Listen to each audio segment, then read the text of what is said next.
Today, I want to share with you the very real and very dark stories behind some of our most beloved Christmas characters. For instance, did you know that Saint Nick used to send naughty kids to the pits of hell? Or that he gets a lot of inspiration from a Christmas witch that would cut naughty children into pieces? This beloved holiday is actually about as dark as a Brothers Grimm fairy tale. Welcome back to Heart Starts Pounding. I'm your host, Kaelyn Moore, and today it feels great to be cozied up here in the Rogue Detecting Society headquarters. I love this time of year, and as you know, if you're a regular, one of our favorite things to do is talk about folklore. We've talked about terrifying tales from Appalachia, some of the origins of Gothic horror, and even holidays like Halloween. But today we're going to be talking about Christmas. Specifically, I want to get into some of the darker pagan folklore and traditions that worked their way into what the Catholic Church had intended to be a celebration of the birth of Christ.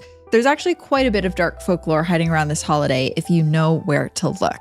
And just a reminder, if you like true crime cases that read like Gothic horror, mysteries that will keep you up at night, and let me check my notes here, tales of witches that pull out children's organs like in today's story, well, you're in the right place. You are just like me. Wherever you are, make sure that you follow along, subscribe, leave a comment, all of that good stuff. And quickly, before we dive in, I do want to say a big thank you to everyone who listens to the ad-supported version of this show and to all of our sponsors that make it possible to do all of the research and editing that it takes to make this show. This year, I think we put out 56 free episodes of Heart Starts Pounding. That's the most we've ever done in history. And this month, we're going to be donating a portion of the ad revenue to Feeding America, a network of food banks where 98% of donations go directly to programs and services that help people facing hunger.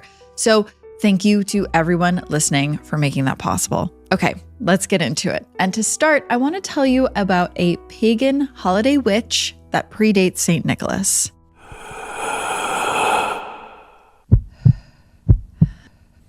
It's when your heart starts pounding.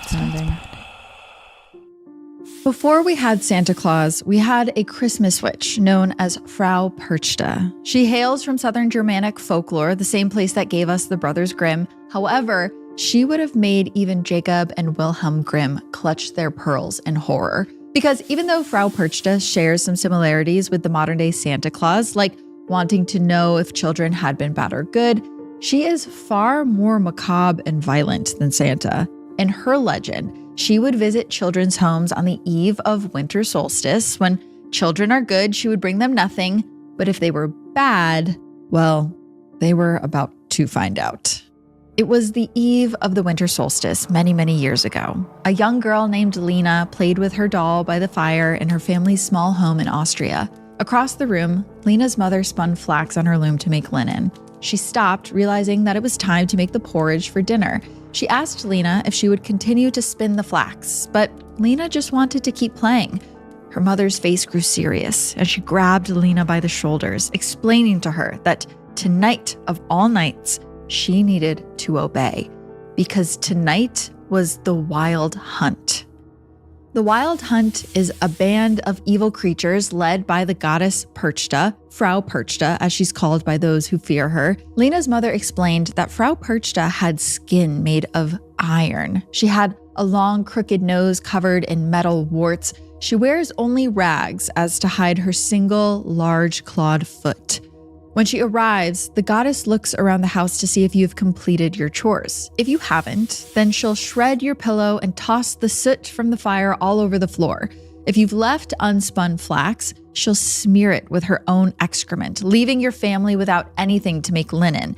You'll be cold and miserable the rest of the winter. But none of that compares to what she'll do if you don't leave her some porridge.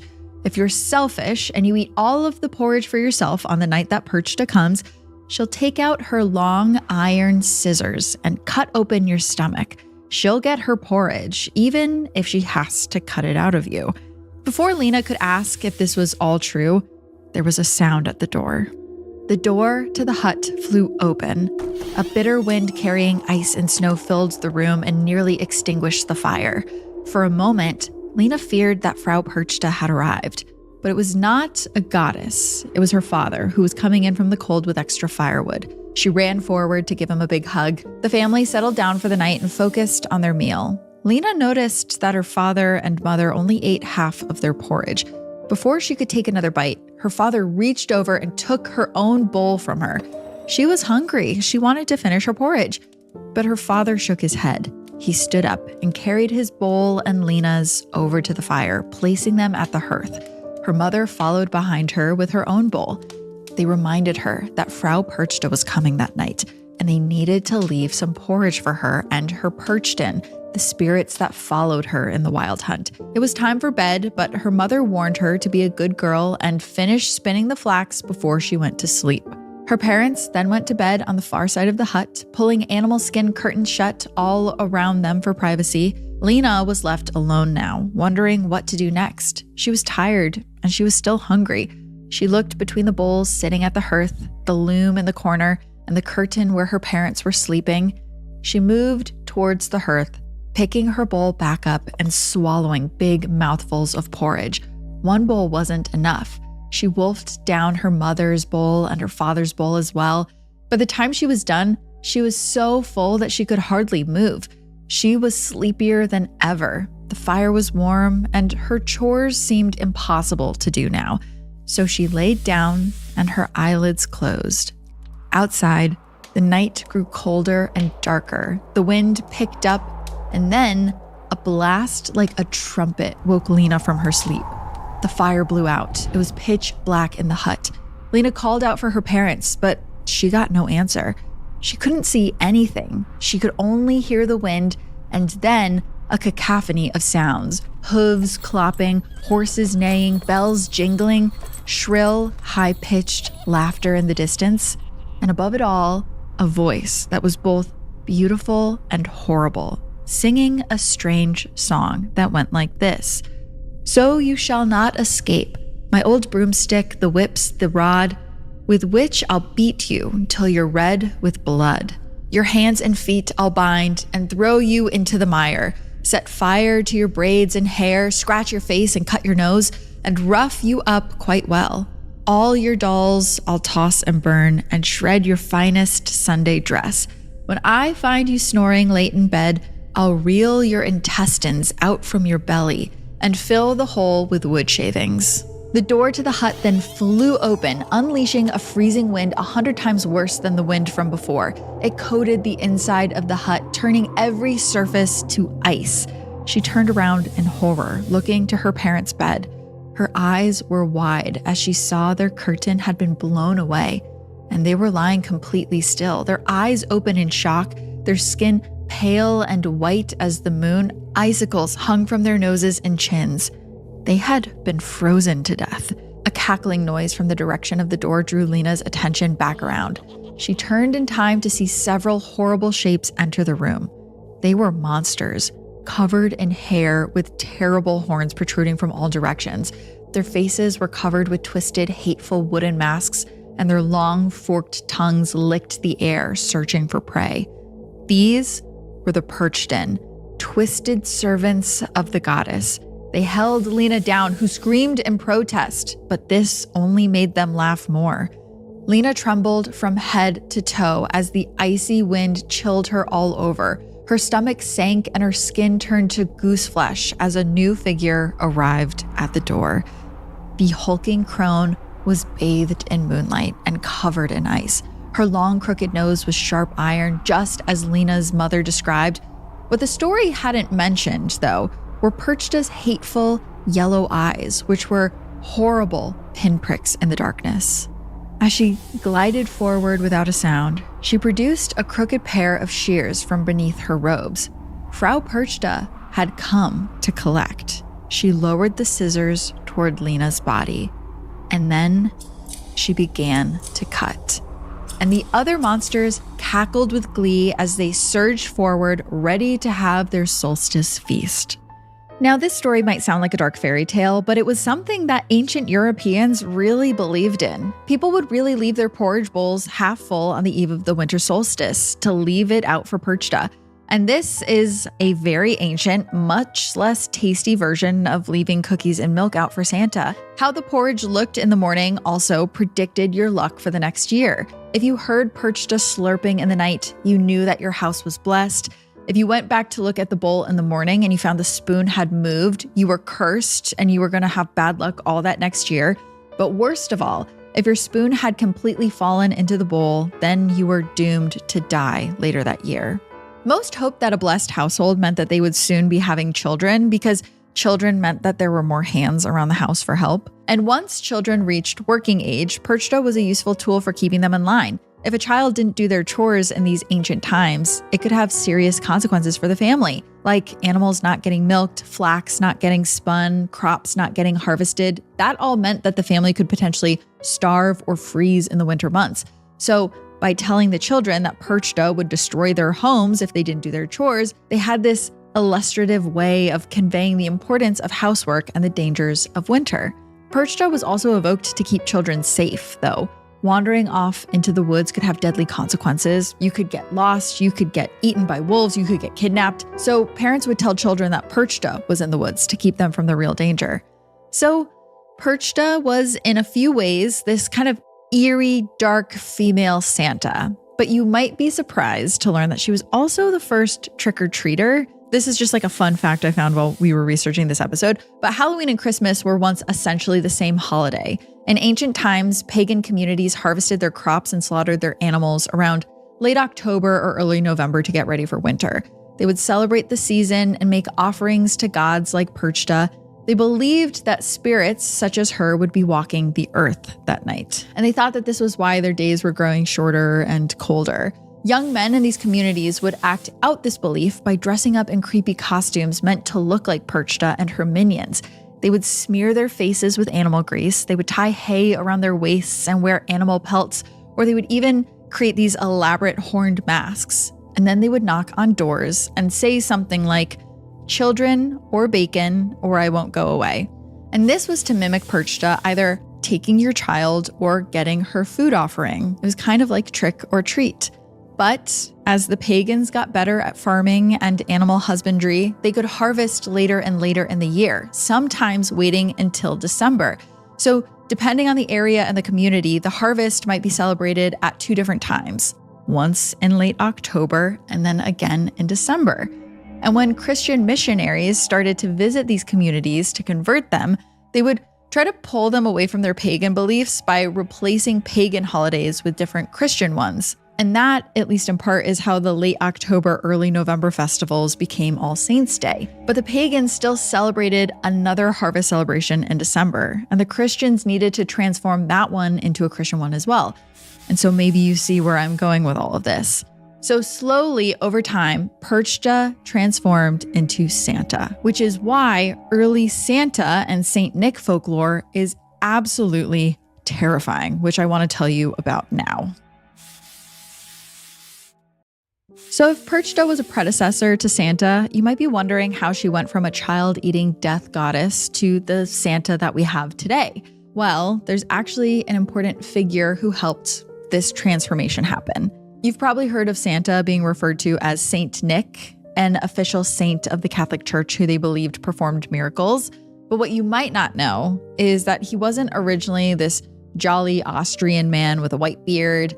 We haven't quite made it to that version just yet in our tour of dark holiday folklore. Saint Nicholas was originally Greek, and he lived in the Mediterranean, and his beard was probably much darker in color.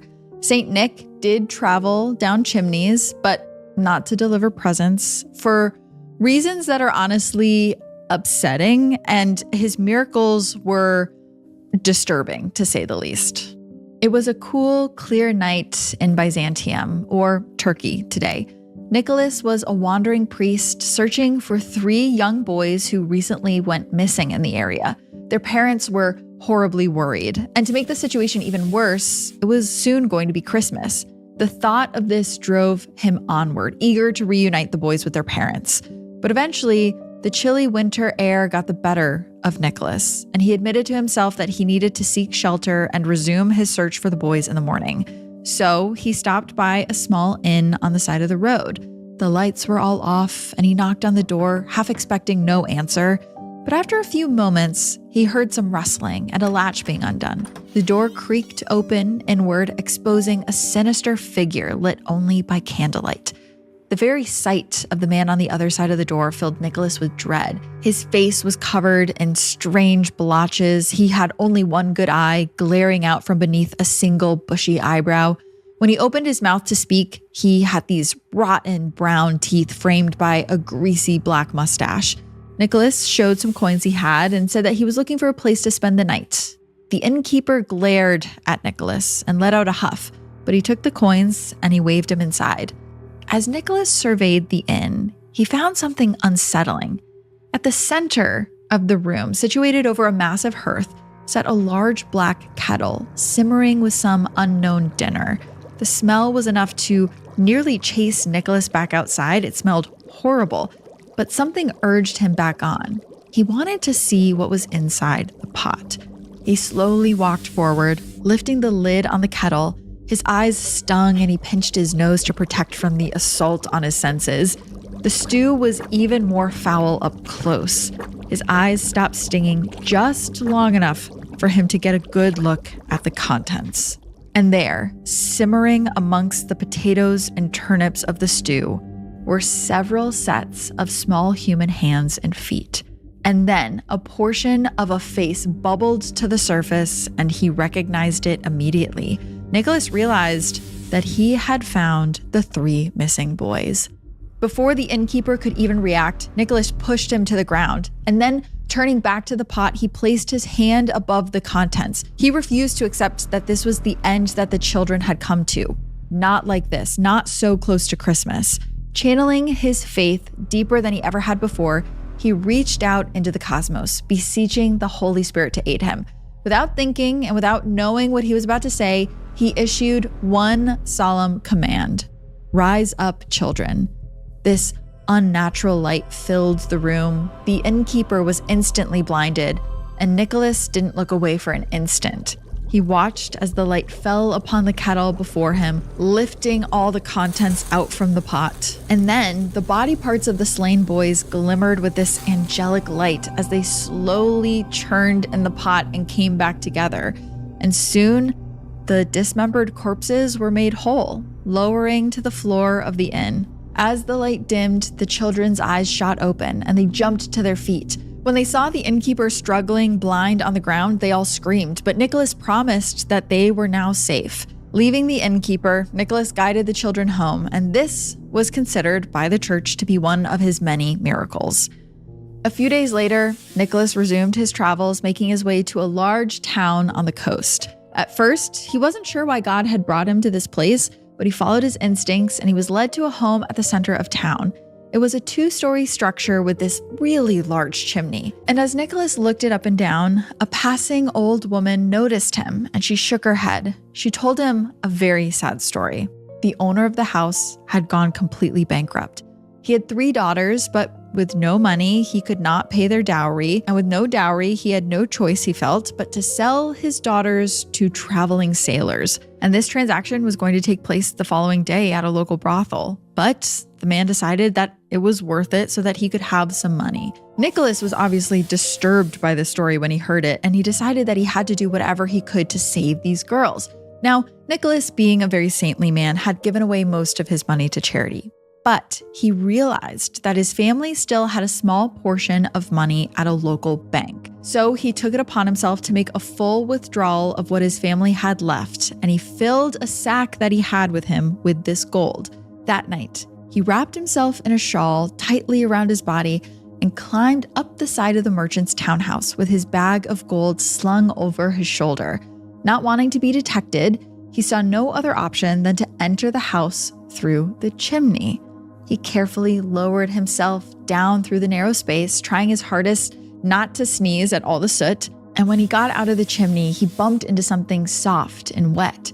Squinting in the moonlight, he saw that the merchant's 3 daughters had hung their stockings to dry above the fireplace. Now, Nicholas knew that a father who was so proud he would rather sell his daughters to sailors than admit bankruptcy would never accept charity from the church. He knew that he must perform a miracle, or rather he had to make his gift look like a miracle.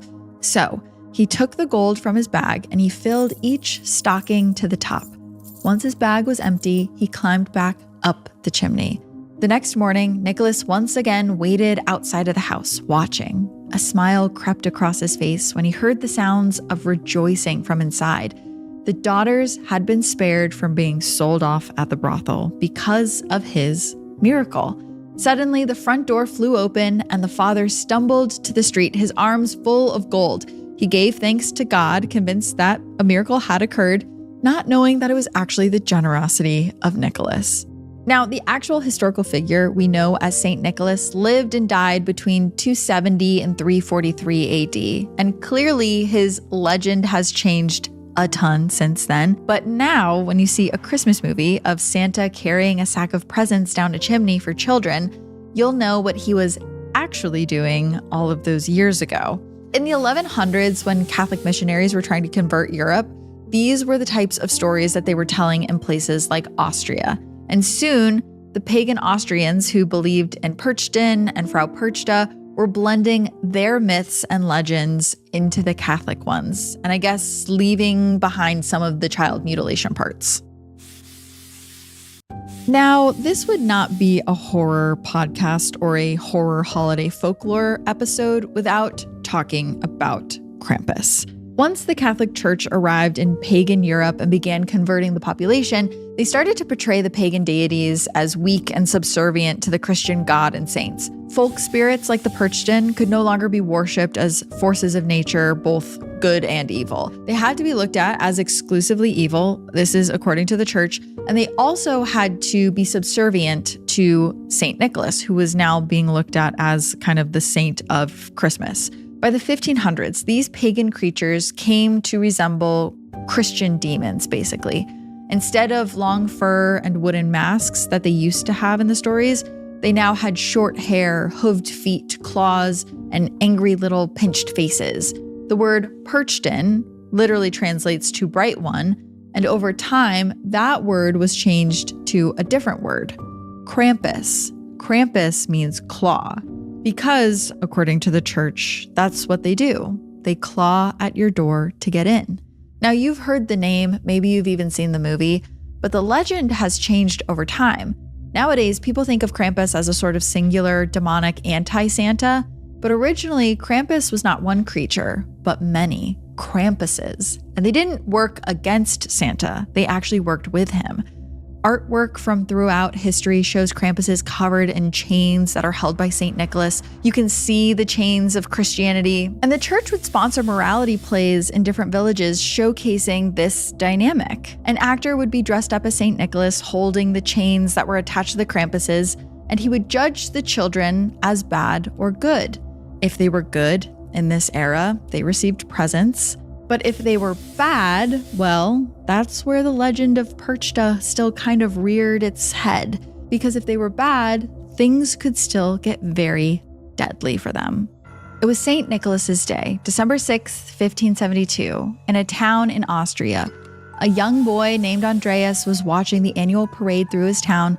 It was a frightening display. All of the local men were dressed in Krampus costumes, which included big fur suits and terrifying horned masks. They carried whips and switches and smacked anyone in the crowd who wandered too close to them. Some of the women would actually offer up their bottoms to be smacked, and this made Andreas blush. Some of the younger boys offered up their own bottoms just to show that they weren't afraid of the Krampuses. But Andreas was afraid, very afraid. No matter how many times his parents told him that the Krampuses weren't real, he just didn't believe them. Sometimes when he was out chopping wood behind the house, he felt like something in the woods was watching him. Sometimes he swore he heard giggling and hissing coming from between the trees. He was sure that it was the Krampuses waiting to drag him to hell. The night of the festivities wound down and the men in town removed their Krampus suits. Andreas finally felt like he could calm down enough to go to bed. He snuggled under the covers in his small bedroom beneath the stairs of his family's home. He watched the glow from the fireplace in the living room cast shadows through the door and across his wall.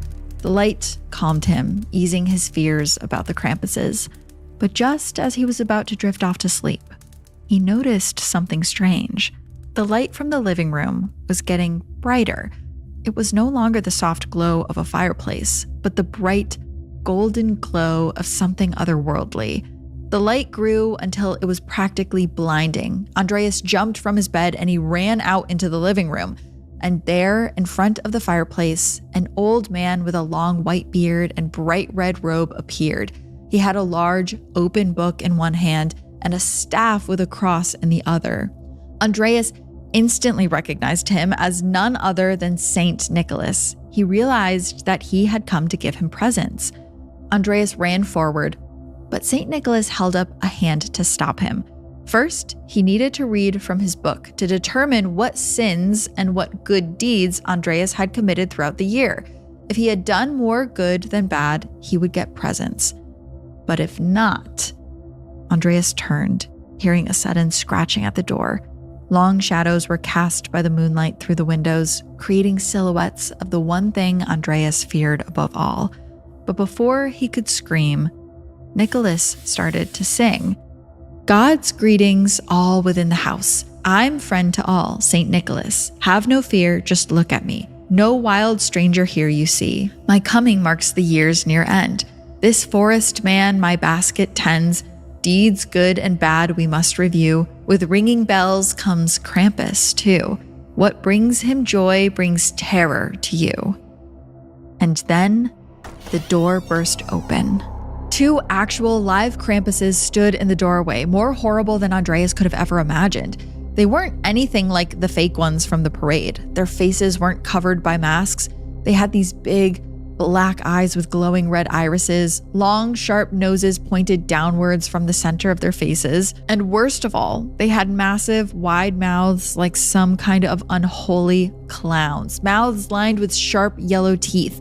Writhing, forked tongues slithered from between these teeth, anxious to get a taste of Andreas.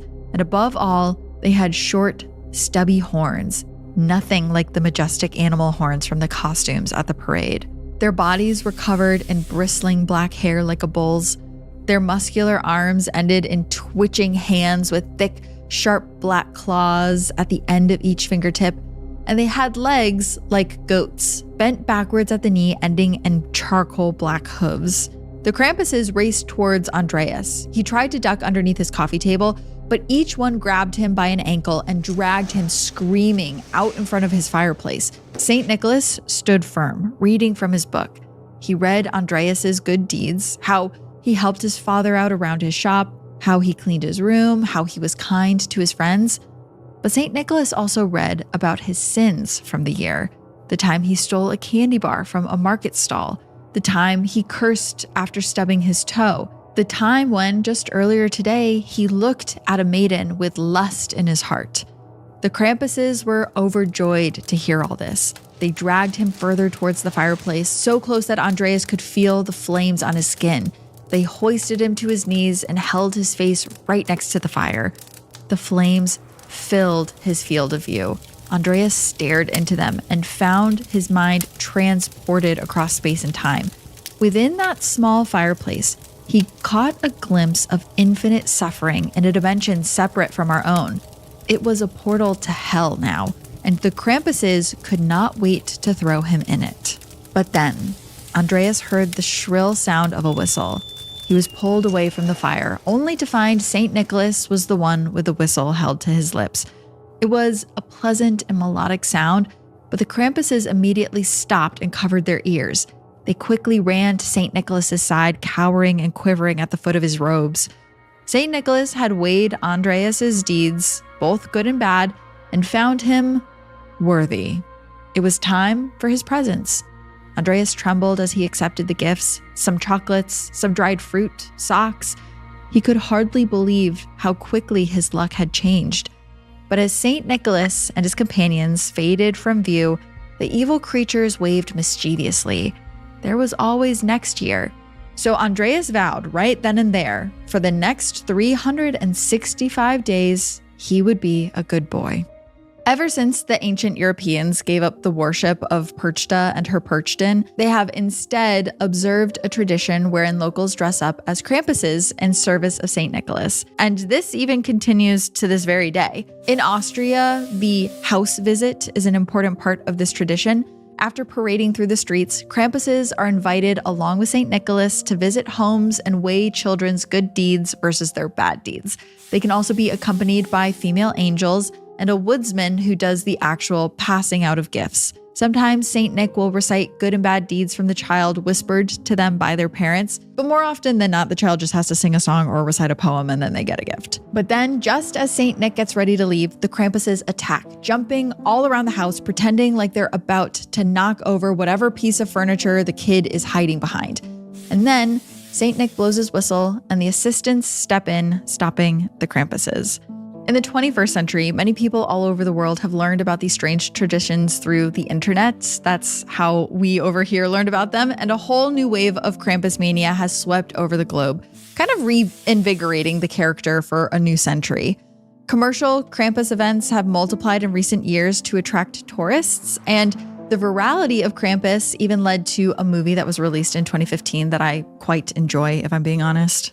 But though Krampus might seem horrible to us, and some of these traditions seem to border on child abuse a little bit, they harken all the way back to the ancient identities of different European ethnic groups. Austrians in particular are a very proud people who survived the conversion to Catholicism, centuries of medieval warfare, and an invasion in both World War I and World War II.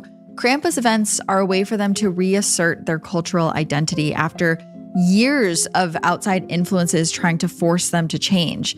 And much of today's dark holiday folklore might seem like the antithesis of the Christmas spirit to us. But for many Europeans, it's nostalgic, and it makes them think of all the wonderful traditions that have been passed down from generation to generation over hundreds and hundreds of years.